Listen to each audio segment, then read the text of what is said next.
Activity number 4, before you even begin this lesson, before you get to the classroom, I would suggest you find out if there is already a pointer in the classroom. Usually there is a map pointer, or even a short one would be fine.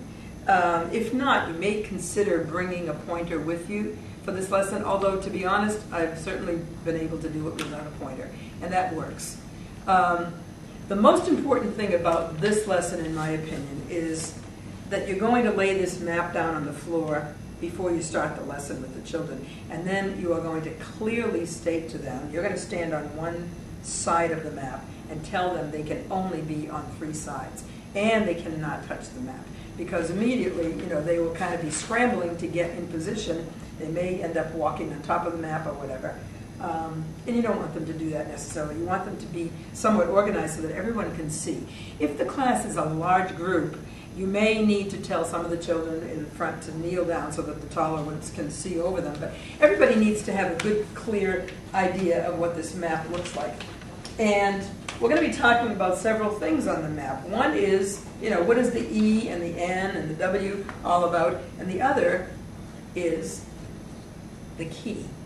Now, some of them have already heard about maps, and they may have a little bit of an idea of what a key is. But you want to say to them,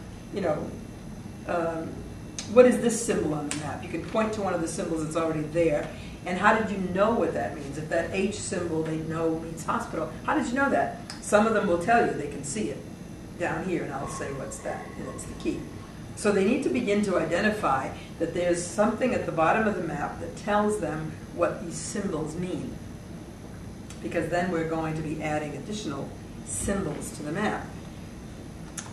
Again, the word key, I would say sometimes, what other kinds of key do you know? And of course they know they have a key to get into their house or into their car. And so again, clearly we need to distinguish between that type of key and a key that helps you to know what a symbol means. And then we're going to take all of these map symbols and add them to the map. Now sometimes we can get a little bit too conscious of trying to have every individual child do something. Well, there aren't enough cards here, probably, for every child in the classroom.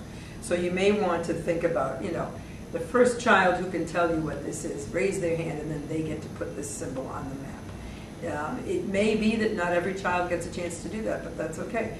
They'll get to do something later on. So you want to be clear about some of these things. Now, sometimes they will have, again, maybe a different definition of what that symbol means, which may initially sound wrong, but may not be.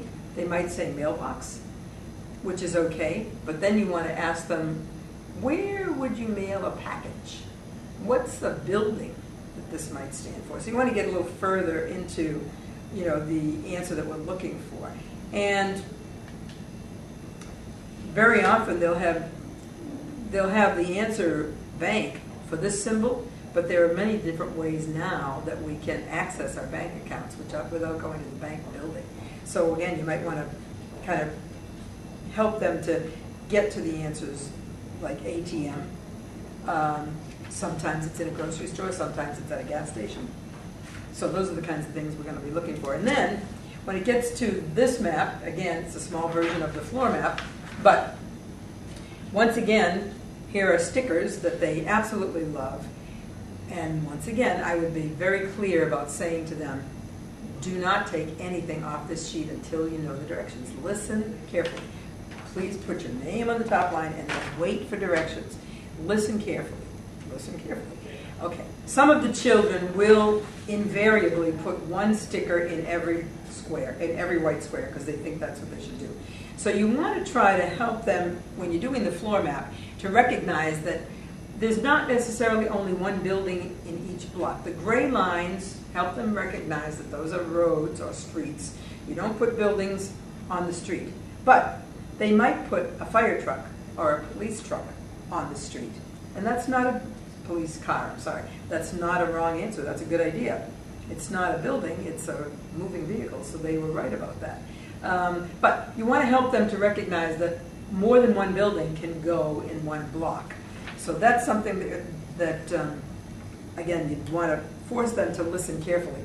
The last thing on this that I don't know if you might want to try is That pink square at the bottom, they always will say, what do I do with that? And I'll say to them, make up something that's not already on your map.